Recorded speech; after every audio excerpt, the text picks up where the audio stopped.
What's up, y'all? This is Neena Perez, and this is Straight Talk, No Sugar Added. And you know I go around this amazing planet getting the best humans I can find to grow, challenge, and transform your thinking. I love setting you guys up to win. And so when I speak to people who are doing things that are going to help you just improve and be better, that's the kind of people I love having on here. So I found Doug C. Brown for you. He is the CEO of CEO Sales and the creator of CEO Sales Strategy Academy. And he trains people and companies on how to achieve sales success at the top 1% globally. So hello, how are you, Doug? Because let me tell you, sales, everybody is always so intimidated with sales, right? And so I think what you're teaching people is going to be super sweet for the people who are listening, because a lot of my audience are entrepreneurs and leaders and stuff. So welcome, Doug, to Straight Talk. How are you? Oh, Neena, thanks. I'm great, actually. Thanks for having me here. I'm so grateful to be here. I'm great. I'm grateful that you're here. I believe we got introduced by Eric, and Eric is amazing. Twigs, I believe, Mhm. right? Yes. So yeah, so he's a good dude. So I'm like, if he is a good dude, I'm sure you're a good dude. So Doug, tell me a little bit about you. Like, who are you, Doug? Why are we listening to Doug? What's going on here? Who am I? Well, that's a great question. Who am I, really, right? Uh, Right. no, well, from a business perspective, I now have, this is going to sound crazy. I feel like I'm getting old. I now have 58 years doing business. Since crazy, huh? Right. I You don't started even work. look 58 years old. But did Well, you start right out the womb, or what's going yeah, on? pretty much. Well, at the age of 3, I actually started working in business. I Oh, worked for that's my funny. dad's company at the age of 3. I love it. I'm 61, and yeah, I swept floors for 25 cents a week. And by age 5.5, or 5 3/4, I I should say, love it. they put us out in front of clientele, and they were like, "Go sell, right? We'll help you, but go write orders." My dad had an electric motor and machinery repair, commercial business, repairing industrial equipment. So I was just a little 5.5-year-old kid that's out there, and what stuck with me I was, love that. yeah, it was great.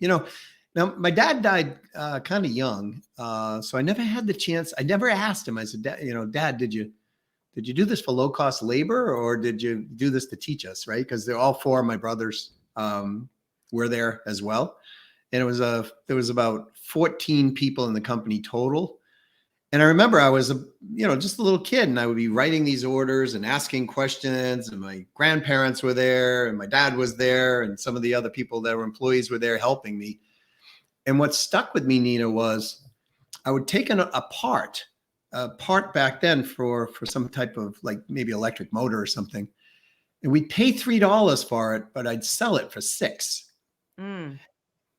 And I remember I was getting 50 cents an hour back then, and I remember I sold 10 parts in a day, and I remember thinking, my gosh, that's $60, but 30 of it is kind of profit, right? In my little brain, Right. back then I didn't realize about overhead so much, but it was like, okay, so it's $30, but I worked 8 hours and I got $4. So I could either make $30 by selling something, or Or $4 by 4. working. Yeah. So Wow. that's when I started thinking, man, this leverage thing, which I didn't even know what it was back then.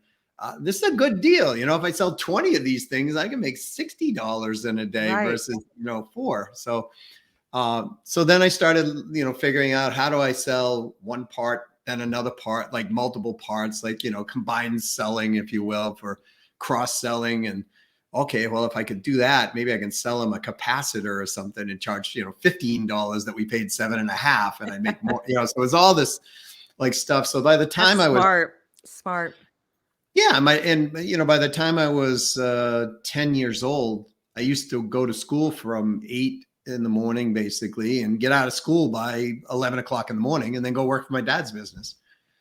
And then I started saying, okay, well, what else can I do? And so I started, like, taking other jobs that I could take, and The first one I could get was because I was only, 10 years old. I couldn't get a paper route back then because I wasn't old enough.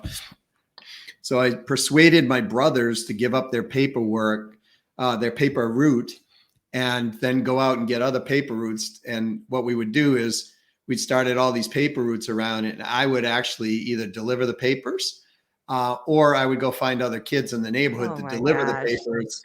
That's Yeah. And awesome. and then I'd kind of take the cut right off the top. And I was like, okay, so now we get tips.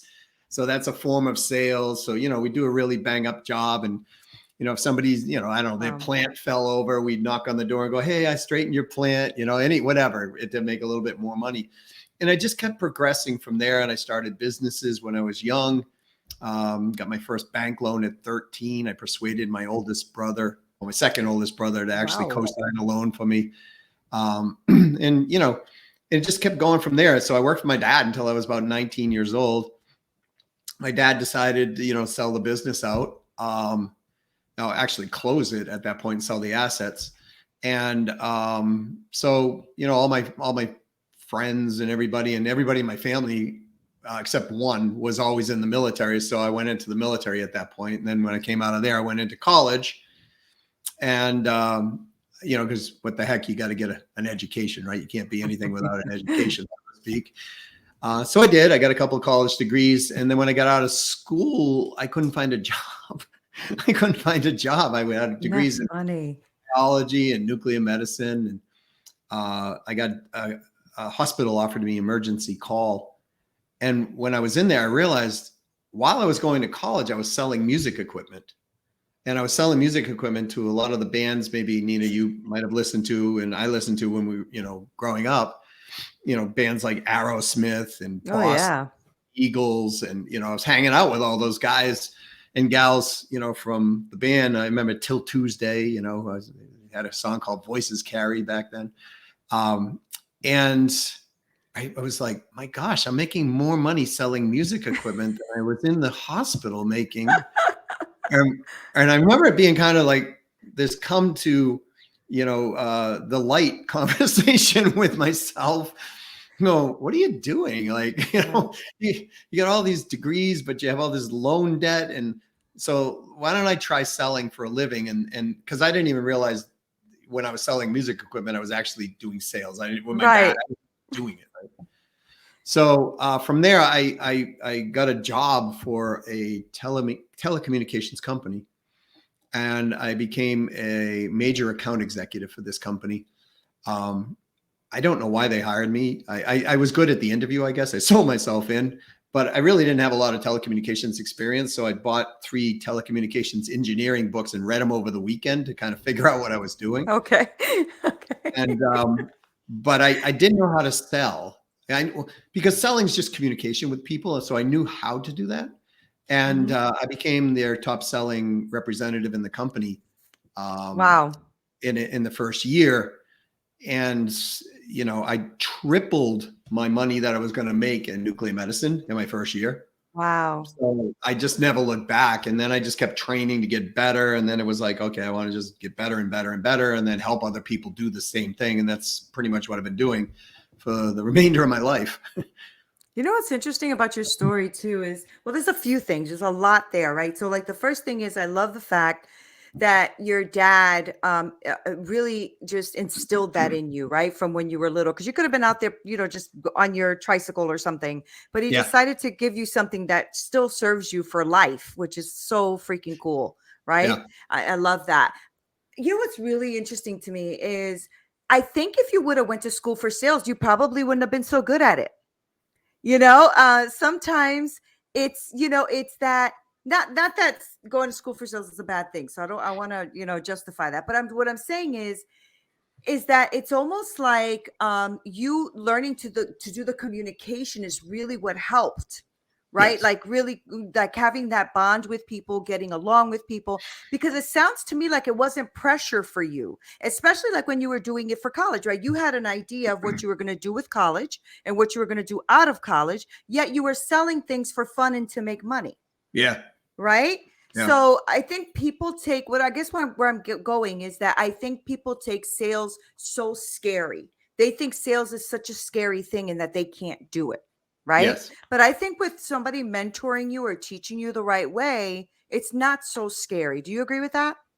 I do. I mean, to some people, it'll feel like bungee jumping, for the Yeah. first time. Yeah. And for some people, it'll be like, oh, just, we're walking in the park for the first time, right? So that just a lot of what I've learned over the years is it depends on how somebody kind of grew up, really, when it Mhm. comes, because we all have these, experiences in childhood that shape us, right? I mean, Yeah.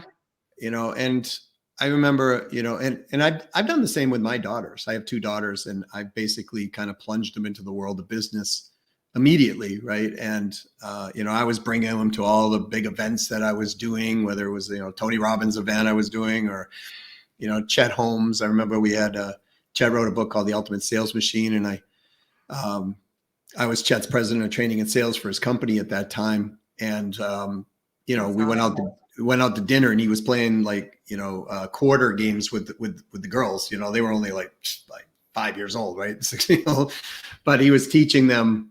If I give you this quarter, and you are able to leverage this quarter by asking me questions and answering these questions, then you make more money. I mean, it was a really cool game that he was teaching them, and I agree with you. I think there's nothing that replaces experience. Now, there's nothing wrong with books and Booksmart, and especially if you're going to do Of course. something, Yeah.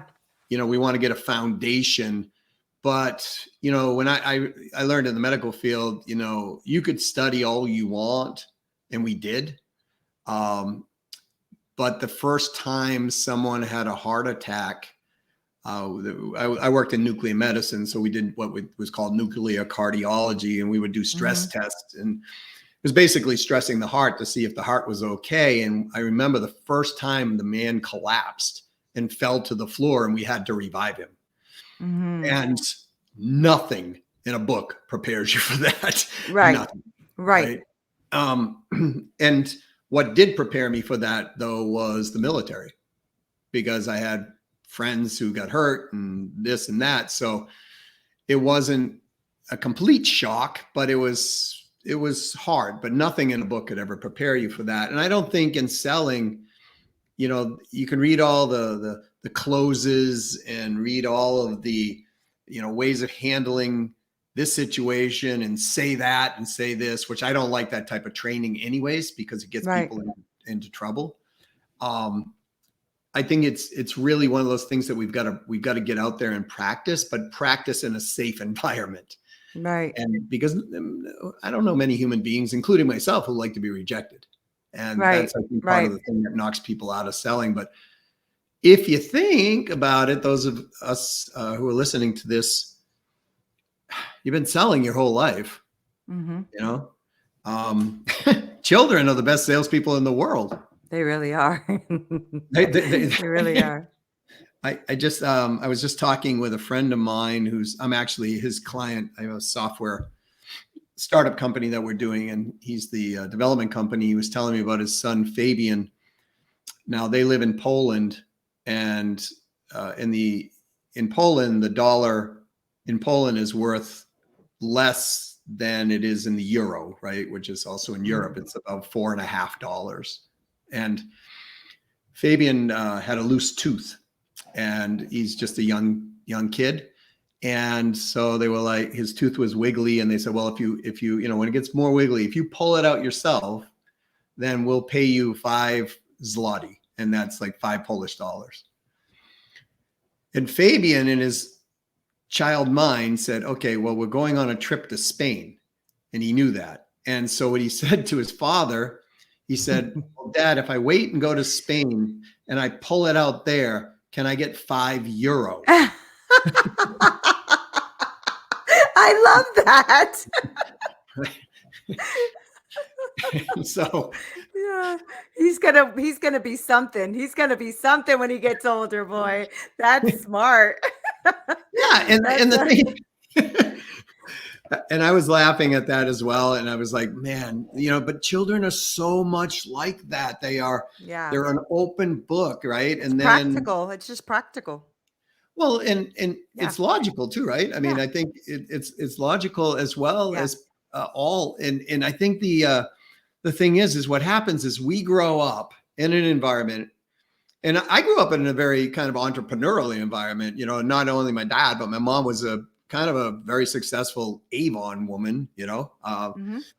For those of you who don't know what Avon is, it's a cosmetic company that women, primarily women, used to go and sell cosmetics That's and right. My skincare mom products did and it. things. My mom was a nurse and she used to do it, but she used to exceed her nursing income actually selling Avon. Wow. And I remember, I would go home from school, come home, do my homework, and then my mom had to go out and do her Avon stuff. So I would ride with her, and I remember, helping her put all these little tiny lipsticks in bags Uh-huh. and things like that. But and then we'd go see the ladies, and they buy more stuff. And I remember writing back then you wrote orders on a Hmm. carbon paper pad, and then at the end, she would total it all up, and then we'd figure out what the price was that she was paying for Avon from Avon, and then we look at it and we go, okay, this is what we keep, right? That's And so, awesome. Wow. yeah, but Yeah. that's in-home kind of training, I guess, Hmm. for Hmm. what I was doing. But children, I mean, Dan Pink wrote a great book. It's called To Sell As Human, and he's basically making the point: we're always selling, Yeah. Yeah. you Yeah. know. I Yeah. mean, if a person goes out on a date, they're selling. They had to Yeah. sell to get the date, Yeah. We do right? it every day, right? When we get dressed up, when I put on my makeup, when we Yeah. wear certain clothes, we're selling the way we appear all the time. So, Yes. Doug, so how do you take all of that, because you have a lot of experience and you have an amazing resume, right? So you have all the stuff that you've done throughout your life and these big companies that you've helped and all of that. So, how do you now implement that for like entrepreneurs or business owners or, people that want to learn? How do they learn from you? What is that tactic you use there? Yeah. So, I mean, we teach people how to be in the top 1% of sales earners, how to think and act that way. Whether they Mhm. choose to be in the top 1%, that's an individual choice, right? Right. But we teach them how to do that. And there's sales. I don't want to sound arrogant and braggadocious, but I don't think we've ever had someone not improve their sales, right? Mhm. Because it's just a different level of implementation, way of thinking and acting. The first place, what I've learned over life is a lot of people will say, I want this goal, right? So when you ask them, where do you want to be in 12 months? They go, oh my gosh, I want to be at the top of the mountain, right? Right. And what I've learned is let's find out what the top of the mountain truthfully is. Mhm. Mhm. So that's the first place. Where do you really, and I would challenge anybody listening to this, whether it's now or after this, get clear on that point. Have total clarity on, I want to achieve this at a Mhm. minimum. As people say, there can be a stretch goal, but what is the minimum thing that has to happen? So if you're earning, I don't know, $125,000 a year and you want to be at 250 because you want to double your business. So you want to be at, 250 and you want to be at 500 or whatever you want to do, or maybe you just want to raise it by 10%. I used to have that goal every year, Neena. I would just raise my income by 10%. That's awesome. Mhm. And what happens is when you do that and you're truthful about it, you got one has to learn how to do that, but you'll get when you're working with somebody who can teach you that, which I had the benefit of, you don't grow by 10%. You might grow by 10% year one, but then the next year you grow by 35%. And Right. then, Right. Right. Right. so that's the first place to start. What is the truthful goal? Because then we can build a plan, right? Mhm. So Mhm. whatever somebody's selling, let's say it's an average, we'll just make it very easy. Let's say it's an average of $10,000. They're selling that and they want to grow their base by $100,000. They want to get another $100,000. Well, we need 10 new clients. Right. Then we Right. can build a plan off of that on how to achieve that. And we teach a lot of what we call leverage because you only have so many hours in a day. So how do you actually get far more leverage in that process? And as we're doing that, generally what happens is their base that they currently have today or what they've been doing, their close rate goes up, their all the metrics go up. And so what happens is they create more money, and sometimes they actually work less hours than they were doing in the first place because of that leverage. Right, right. Now, are you teaching this like in like a course format, or are you teaching this like one-on-one, or tell me a little bit about your method? Yeah, well, I didn't know I had a method. I really didn't in the beginning. I discovered I had the method. So when I was the president of Chet Holmes' company for training and sales, firstly, I was a coach for him, and I quickly became his number one producing coach. I didn't know how to coach, quite frankly, Right. and I never took a coaching class. But in the first 4 months, I was generating $65,000 a month in coaching sales for him. Yeah, I'm not So, surprised. I'm not surprised, Doug. well, You've been because doing this since you were out the womb. I'm not shocked at all. well, there was one other factor that I didn't really know at the time, but I know now is I viewed coaching as what it is, which is the business of client acquisition. Mhm. A lot of people view coaching as I'm a coach, so I'm selling coaching. But I always looked at it as if I can't get the client, then I can't deliver the coaching. Right, So we would right, talk about their problems and the opportunities and what they were looking to achieve, and we would monetize that and figure out the plan of how to do that. And then I could supply the coaching after. And, it's not hard when we teach this and what we do.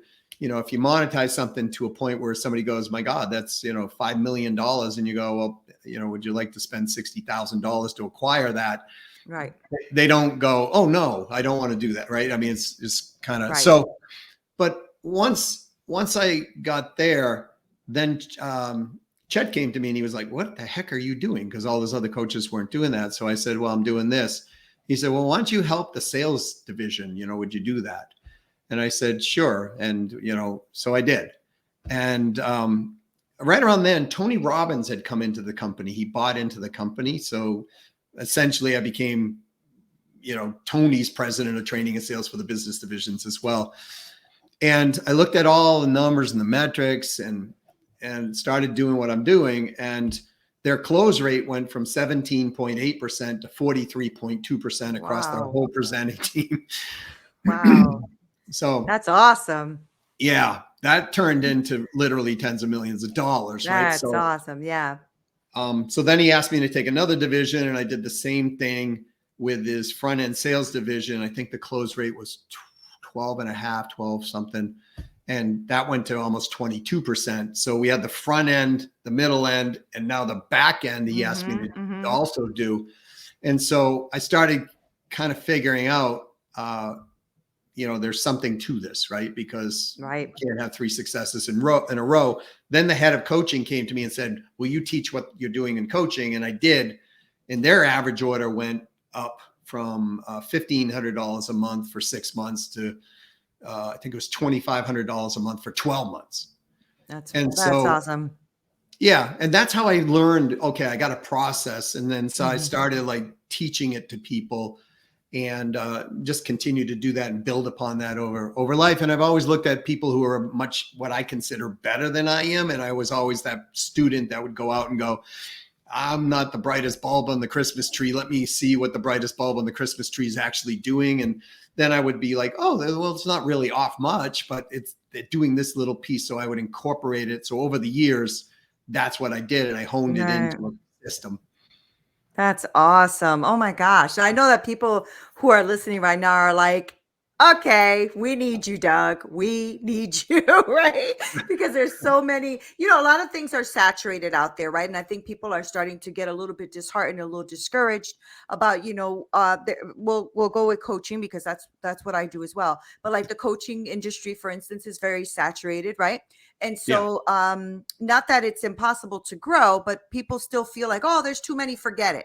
And they don't realize that there is an art to it. There is an art to sales, right? There is an art. You can be, I think you also should be not only know the art of it and how to actually do it, but also be ethical, right? Oh, you yeah. know, be somebody who comes with integrity and, you know, being ethical, because, you know, you shouldn't be selling something you actually can't deliver. So I'm really, really glad that you came on to talk about this, and also about, you know, that you have a system, because I'm sure that people who are listening are like, okay, Doug, what is the system? Where do we go? How do we find you? So I'm going to have you give us that nitty gritty. Like, how do people get to work with you, or get, at least get, you know, their hands on being a part of the system so that they can grow their business? Well, there's a few ways of doing this. We're rolling out what I call the 1% Academy. So again, I was working with companies and doing this primarily, and then some individuals, right? Or some CEOs or owners of businesses or whatever, and teaching them that. And my wife actually was instrumental, and she came to me and she said, you got to teach this to everyone. Like, this is, and, you know, because she was a coach. In fact, she, Agreed, agreed. you know, she was my client actually. So I ended up marrying my client. That's awesome. And so I told her that was probably my best sales ability ever. Right. And and so, you know, we started what we call the 1% Academy, which I'm rolling out in the fourth quarter of this year. So I've got a couple of resources for that. One, I have written an ebook that actually just was done yesterday. Oh, wow. So can I give that away to your Yes, audience? please. Okay. Yes. If they go to www.ceosalesstrategies.com, and they then put in /1PE. So one Paul Echo, it stands for 1% ebook. So ceosalesstrategies.com /1PE. Is the one a word or a Oh, it's a letter? number. I'm sorry. Thank you for asking. Number. Yeah. Yeah. Okay. See, it's so new. I didn't even remember to tell people that. So, All and right. then if they want to get on the waiting list for the Academy, which is not going to come out till the fourth quarter of this year, but they'd like to get some information and they'd like to, you know, stay in touch in that regard, they can go to ceosalesstrategies.com and then just forward slash, again, the number 1%. So 1%. And that will get them so they can jump onto the mailing list if they want. And if they want to reach out to me directly, by all means, you know, send an email to you matter, YOUMATTER at ceosalesstrategies.com, because I have a team of people who picks up these emails, and there it will get to me and I will respond to you. So Okay. Great. please do. And then I guess LinkedIn is Doug Brown 123 if they want to know more about me. That's awesome, Doug. Thank you so much for being here. I love, like, leaving my audience with amazing nuggets and things that they can utilize, and you know, contact people. And, you know, that's what I love about my audience, actually, is that they do reach out to a lot of the guests on my show, and I love that. So thank you Okay. for pouring that knowledge in, and for, you know, developing something that, you know, us as, you know, coaches and entrepreneurs and all of us out there that are trying to make this happen can jump on. So I'm definitely going to go look at that ebook, and I'm going to make sure I link that information. Do you have something Oh, else? thanks. Yeah. Could I sneak one more thing in for people? Because I Yeah. think this is important for people. When you're looking about being a person who's great at sales, the reality is you can be really good at sales or just good at sales, but be an excellent master prospector. Mm, So the person who's able to be a really, you know, the master prospector will always outsell the master closer. Always happens, always has, that I've found. So what we do teach in the academy is not only just how to sell and convert, like how to handle the conversations, but how do you go get new business, right? hmm Because, and do that as part of one system, because a lot of times marketing and sales gets disjointed, and that's part of the challenge on the conversion rates that people are looking for. So I wanted to sneak that in, Neena, because it's so important for people to understand that marketing and sales are not separate. They're one unified process, all to do one thing, which is to, you know, do what you said, play win-win, not sell something you can't deliver, not Right. be engaged in something that they lose and you win, or they win and you lose, right? Right. Right. It's really a relationship when it comes down Yeah. to it. Thank you so much. That's wisdom. Wisdom dropped for you guys. Thank you so much, Doug. I really enjoyed this conversation. I'm really glad you came on Straight Talk. I appreciate you. Well, I Thank really you. appreciate you having me on here. I appreciate you. And again, I'm very grateful to be here. So thank you. You're welcome. It's such a pleasure. Guys, make sure that you follow Doug. I'm going to link all of his information below and the new ebook that he just came out with. So you guys can at least start getting that ebook into you and reading everything and put your name on that list so that when he does launch it and, come out with it, you're going to be getting, that information so that you can jump on and be, in the top 1%, right? Because that's what we want to do. So thank you guys for being here. You guys are freaking awesome. This is Neena Perez, Straight Talk, no sugar added. Until next time.